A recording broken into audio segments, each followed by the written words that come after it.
नमस्कार दोस्तों जैसा कि आज 17 अगस्त है और ग्रुप डी का पेपर चालू हो चुका है। दोस्तों जैसे कि हम जस्ट ही पिछले दिनों बात किए थे आपसे कि आपका जो क्वेश्चन है जहां तक साइंस मैथ रीजनिंग और करंट से ही देखने के लिए मिलेगा, ठीक ना।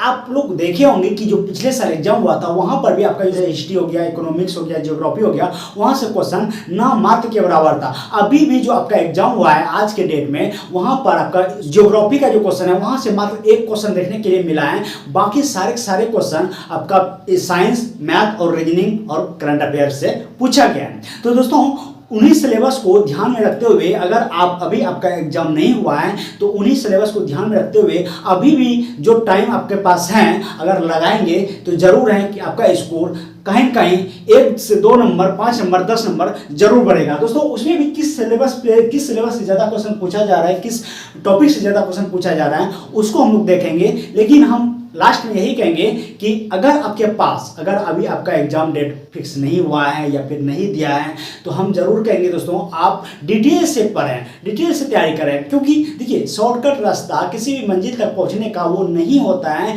वो शॉर्टकट जो है आपको कुछ क्षण के लिए आपको खुशी दिला सकता है, कुछ क्षण के लिए आपको अच्छा लगेगा। लेकिन जब आप किसी भी चीज़ का समझ लेना डिटेल जब रखते हैं आपके पास तो आप कहीं फंसते नहीं हैं। खुद ब खुद रास्ता आपका जो है वो क्लियर होते जाता है, खुद ब खुद वो रास्ता बनते जाता है, ठीक ना। लेकिन दोस्तों यहाँ पर जो आज क्वेश्चन पूछा गया है जैसा कि बोले वो साइंस, मैथ्स, रीजनिंग और सीए यानी कि करंट अफेयर। दोस्तों साइंस में जो क्वेश्चन पूछा गया है आपका वो लेंस और दर्पण, जैसे कि पढ़ते होंगे उत्तल लेंस, उत्तल दर्पण और अवतल दर्पण, यहाँ से क्वेश्चन पूछा गया है। गुरुत्वाकर्षण से क्वेश्चन पूछा गया है दोस्तों, जैसे जी का वैल्यू क्या होता है, ठीक ना। कार्य शक्ति ऊर्जा, देखो इसमें से आपका ये जो सिलेबस है गुरुत्वाकर्षण, कार्य शक्ति ऊर्जा, ये एक ऐसा सिलेबस है, एक ऐसा चैप्टर है, ऐसा टॉपिक है समझ रहे हैं जहाँ से आपको न्यूमेरिकल्स ज़्यादा से ज़्यादा पूछा जाता है। हालांकि इस बार आज के डेट में न्यूमेरिकल्स नहीं पूछा है, लेकिन दोस्तों ये दिमाग में बिल्कुल भी मत बैठा लीजिएगा कि अगर नहीं पूछा है तो नहीं पूछेगा, समझ रहे हैं ना। हो सकता है 5 दिन बाद, 10 दिन बाद, अभी तो एग्जाम आज, ऐसा तो नहीं है एग्जाम आज ही था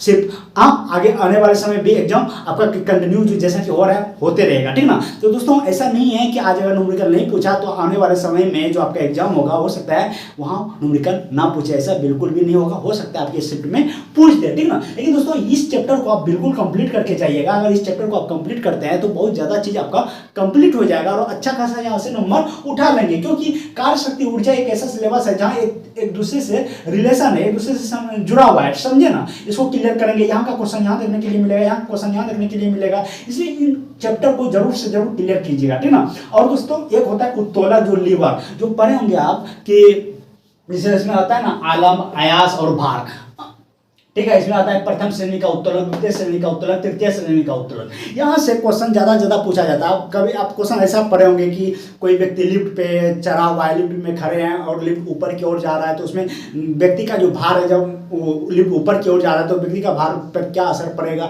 या वहाँ पर जी का वैल्यू क्या होगा, बढ़ेगा घटेगा, कुछ इस टाइप के क्वेश्चन आपसे पूछे जाते हैं। तो वो क्वेश्चन जो है दोस्तों वो यहाँ से ही संबंधित होते हैं। वो लीवर जब आप चैप्टर कंप्लीट पढ़ेंगे तो आपको सारे उसका जो मेथड है वो सारे उसका रूल नियम जो है सारे समझ में आ जाएगा, ठीक ना। इसलिए दोस्तों इस चैप्टर को जरूर से जरूर क्लियर कीजिएगा, जिसमें आलम क्या होता है, आयास क्या होता है, भार क्या होता है और प्रथम श्रेणी का उत्तोलक। जैसे पूछता है ना कि प्रथम श्रेणी निम्न में से कौन सा एक प्रथम श्रेणी का उत्तोलक है, या द्वितीय श्रेणी का उत्तोलक है, तृतीय श्रेणी का उत्तोलक है। यहाँ से मोटा मोटी आपको एक क्वेश्चन देखने के लिए मिलता है, इसीलिए आप गलती बिल्कुल मत कीजिएगा, ठीक ना। इस चैप्टर को जरूर पढ़ के जाइएगा, ठीक ना। और एक चीज हम बताएंगे लेकिन पहले इसको हम क्लियर कर लेते हैं, ठीक है। दोस्तों मैथ में जैसा कि आप लोग एडवांस मैथ बकते रहते हैं, लेकिन यहाँ पर ज़्यादा एडवांस मैथ से क्वेश्चन नहीं पूछ रहा है। 1 से 2 क्वेश्चन, हार्डली 3 से 4 क्वेश्चन पूछ रहा है। ज़्यादा जो क्वेश्चन आ रहा है वो अर्थमेटिक से आ रहा है। अर्थमेटिक में भी आपका जो परसेंटेज है, एसआई है और टाइम एंड वर्क है, यहाँ से क्वेश्चन पूछा जा रहा है। अगर आपने परसेंटेज क्लियर ढंग से किए होंगे तो जरूर आप एसआई भी बनाएंगे और एसआई से टाइम एंड वर्क भी बनाएंगे अगर परसेंटेज क्लियर किए होंगे तो। क्योंकि अर्थमेटिक का जो रील है वो बेस है, वो परसेंटेज है। अगर परसेंटेज आप क्लियर कर रखते हैं तो परसेंटेज पे ही सारे चैप्टर आधारित हैं। अगर आप सीआई में घुसते हैं या एसआई में घुसते हैं वहाँ पर भी आपको परसेंटेज देखने के लिए मिलेगा। और अगर परसेंटेज को तोड़ने के लिए ढंग से जानते हैं तो जरूर है कि वहाँ पर चैप्टर भी आप एसआई हो, सीआई हो या टाइम एंड वर्क हो तो जरूर क्लियर करेंगे, ठीक ना।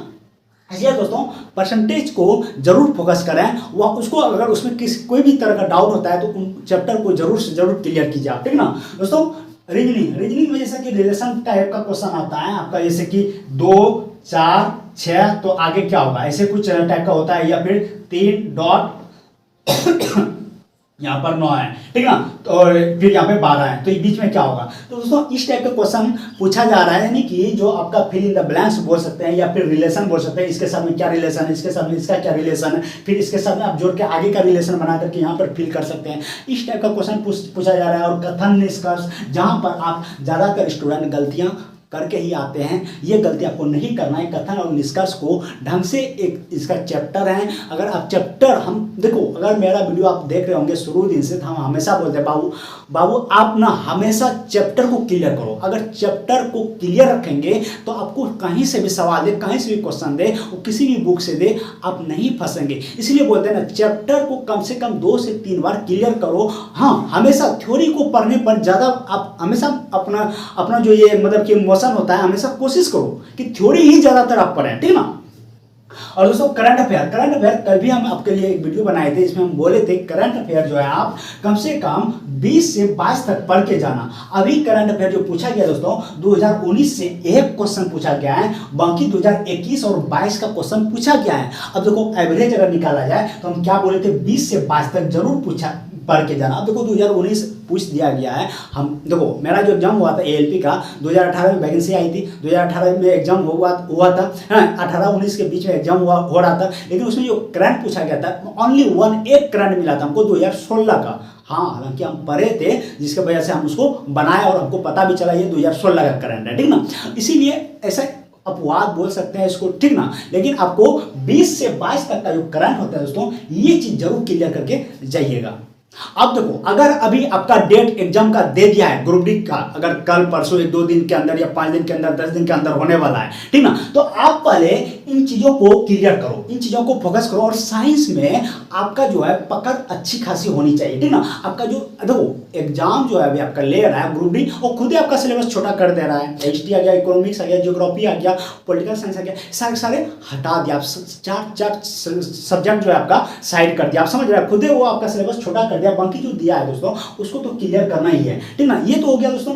और यहाँ पर आपका इसमें केमिस्ट्री से जो क्वेश्चन पूछा जा रहा है दोस्तों, केमिस्ट्री में आपका रिएक्शन पूछा जा रहा है, ठीक ना, रिएक्शन पूछा जा रहा है। और एक ऑक्सीडेशन नंबर पढ़े होंगे आप लोग, ऑक्सीडेशन और रिडक्शन, यानी कि ऑक्सीकरण संख्या, ऑक्सीकरण और अपकरण संख्या, ये भी आप पढ़ के जाइएगा। और एक चैप्टर होता है दोस्तों अम्ल भस्म लवण, हाँ अम्ल भस्म लवण, ठीक ना, अम्ल भस्म लवण, ठीक ना, ये इसको जरूर क्लियर करके जाइएगा। हाँ, और ज्योग्राफी आपका बायोलॉजी में रोग जो होता है दोस्तों, पादप रोग या विषाणु जीवाणु, आपका जो कवक होता है, ठीक ना, इसको जरूर क्लियर कीजिएगा। और कोशिका संरचना, ये सारे क्लियर जब करके जाएंगे, देखो ये एक ऐसा, ये सब ये चैप्टर बोले हम, एक ऐसा चैप्टर है, ऐसा सिलेबस है, आपको एग्जाम में यहाँ से क्वेश्चन हमेशा देखने के लिए मिलता है। इसीलिए इन सब चैप्टर पर आपका जो पकड़ होना चाहिए बहुत ही अच्छा होना चाहिए, ठीक ना। बाकी देखो अगर आपका एग्जाम डेट नहीं दिया है या फिर लंबा है, ठीक ना, लंबा है, तो हम बोलेंगे यूथ कंपटीशन टाइम्स। कल भी हम बके थे इन चीज़ों को। अगर ये चीज़ आपका ले लीजिएगा, अगर साइंस का दोस्तों, अगर साइंस का ये बुक ले लेते हैं आप, तो प्रीवियस ईयर्स का जितने भी एग्जाम हुआ है आपका, ALP हो, ग्रुप डी हो, आपका टेक्नीशियन हो या JEE हो, जितने भी एग्जाम हुआ है दोस्तों, सारे सिलेबस में इसमें यूथ कंपटीशन टाइम्स में मिल जाएगा। और जब वहाँ से आप उसको शुरू से अंत तक बनाएंगे ना, मेरा अंत का बात छोड़ दो, शुरू से लेकर के जब आप मिड तक आएंगे, यानी कि 20 चैप्टर तक आएंगे, या फिर आप उसका 1/3 भी बना लेंगे ना, तो मैं 100% कहूँगा कि साइंस का जो आपका मोटा मोटी सिलेबस है वो आपका कवर हो जाएगा। क्योंकि देखो आप जब प्रीवियस ईयर्स का बनाते हैं कोई भी चीज़, चाहे कोई भी सिलेबस का हो, तो वहाँ पर आपका मिक्स आता है, तो ओवरऑल चैप्टर जो है, अगर साइंस का उठा रहे हैं यहाँ पे, तो साइंस का ओवरऑल चैप्टर वहाँ पे आपका पकड़ बन जाता है, समझ रहे हैं, ओवरऑल चैप्टर आपका क्लियर हो जाता है। इसीलिए दोस्तों इस बुक को उठाओ यहाँ से, आप अगर नहीं खरीदे हैं तो जरूर खरीद लीजिए। हो सके 250-300 रुपया इसका दाम पड़ेगा, लेकिन क्या पता 250-300 आपका लाइफ ही चेंज कर दे, ठीक ना। इसलिए इसको ले लीजिए और जरूर उसको 2 बार 3 बार, अगर अभी आपके पास समय है 2 बार 3 बार उसको क्लियर कर लो। वहाँ पर आपका जितने भी आपका फार्मूला है साइंस फिजिक्स का, जो आपका न्यूमेरिकल पूछता है, जैसे एनर्जी का होता है ½ P बराबर होता है mv, ठीक ना, F बराबर होता है ma, जो भी फार्मूला है सारे क्लियर हो जाएगा, कहीं किसी भी तरह का डाउट नहीं रहेगा, ठीक ना। तो ठीक है दोस्तों, इसी तरह आप अपना तैयारी बना के रखिए और इसी तरह आगे अपना तैयारी करते रहिए और कंटिन्यू जारी रखिए। इसको अभी बिल्कुल रोकने का नहीं है, कोई भी काम है थोड़ा उसको साइड कर देना और बिल्कुल अपने सिलेबस पर, अपने जो आपका एग्जाम है उस पर फोकस कीजिए, जरूर आपका एग्जाम निकलेगा। मिलते हैं नेक्स्ट वीडियो, तब तक के लिए जय हिंद।